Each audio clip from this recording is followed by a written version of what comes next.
अच्छा साहिल, अगर हम आपके परिवार के बारे में बात करें तो जब आपने इस्लाम छोड़ा या इस तरह के सवाल आपके अंदर आए तो इस्लाम छोड़ने के बाद आपके परिवार का क्या रिएक्शन था? उन्होंने आपको सपोर्ट किया या क्या रहा वो?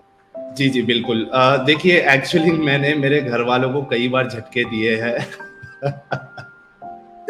वो इस तरीके से कि इस्लाम में एक जो मुसलमान होता है, और मतलब अक्सरियत लोगों की ये होती है कि अगर एक मुसलमान जो एग्जिस्टिंग फिरका है, यानी अगर उसके घर वाले सुन्नी है, बरेलवी है, अगर वो इस्लाम ना छोड़े, सिर्फ बरेलवी से वो देवबंदी भी हो जाए तो भी घर में झगड़े फसाद हो जाते हैं। आप मेरी बात समझ रही है? अभी पता नहीं आपको ये इस बात का एक्सपीरियंस हुआ होगा या नहीं हुआ होगा।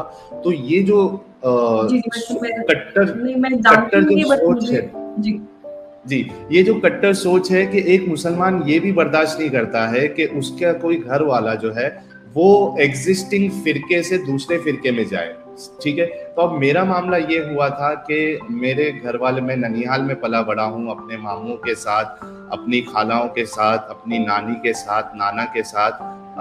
चूंकि मेरे जो वालिद है उनका मैं पैदा होने से पहले इंतकाल हो गया था, तो मेरा जो पालन पोषण है वो मेरे ननिहाल में हुआ है। तो इतना मेरा उनके साथ अटैचमेंट है कि जिसकी इंतहा नहीं।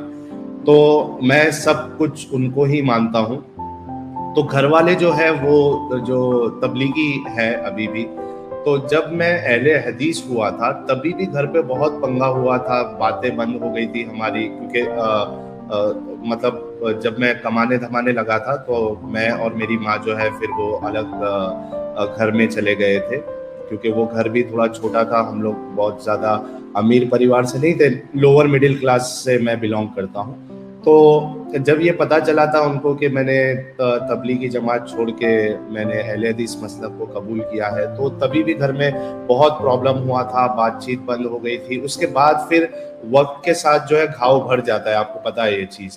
तो आहिस्ते आहिस्ते फिर मेरे घर वालों ने ये एक्सेप्ट कर लिया था कि ठीक है, चलो अगर इसको अहले हदीस जमात में रहना है तो माने। फिर से हमारी वैसी ही रिश्तेदारी हो गई, वो जो बैर था हमारे अंदर वो सब मिट गया।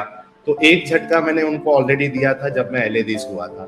अब उसके बाद ये बड़ा झटका ये लगा कि जब उनको पता चला कि मैंने इस्लाम छोड़ दिया, बहुत बहुत बहुत प्रॉब्लम हुआ, मीटिंग्स हुई, आलिमों को बुलाया गया, और फिर से वही हाल हुआ कि जो रिश्ते हैं वो खराब होने लगे।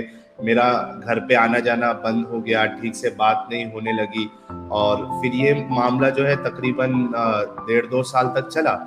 अच्छा, उसके बाद फिर क्या हुआ, फिर वो घाव जो है वो भरता गया और लोग फिर से मतलब एक्सेप्ट करना शुरू किए कि ठीक है यार, नहीं मान रहा है तो फिर कोई नहीं है। तो थोड़ा सा फिर से हमारा रैपो बनने लगा घर वालों के साथ। और उसी दौरान मैं 1 साल पहले, यानी अभी से 1.5 साल पहले, मैं छुपके से चैनल चलाने लगा और लोगों को बताने लगा कि इस्लाम में क्या प्रॉब्लम है। अब घर वालों को तो पता नहीं था कि यार मैं वहाँ पे, मेरा जो थेरेपी सेंटर था, मैं एक थेरेपिस्ट हूँ और मेरा परफ्यूम का भी बिजनेस था, तो एक छोटी सी दुकान थी मेरी धारावी में। तो वहाँ बैठ के मैं रात में एक्टिविज्म करता था। घर वालों को बता दिया था कि एक जॉब लगा है मुझे, work from home, US shift है, तो मुझे रात में काम करना पड़ता है। तो मैं जाके दुकान पे ये एक्टिविज्म चला रहा था। उनको, घर वालों को, किसी को कुछ खबर नहीं है। लेकिन जब मेरी आइडेंटिटी रिवील हुई और उन्होंने बाकायदा मेरे घर तक ये बात पहुंचाई कि आपका जो लड़का है वो इस तरीके से काम कर रहा है, अब उनको 2 बार झटका दिया था, अब तीसरा बड़ा झटका मिल गया है। लेकिन ये वाले झटके से वो ऊपर नहीं आ पा रहे हैं, यानी वो इस बात को कबूल ही नहीं करना चाह रहे कि यार हमारा बेटा वो इस तरीके से, हमारा घर वाला इस तरीके से काम करे। तो काफ़ी प्रेशर भी आता है घर से कि ये सब बंद करो, अगर आपको इस्लाम नहीं मानना है तो ठीक है, मत मानो, लेकिन इस तरीके से लोगों को आप जो है वो दावत मत करो।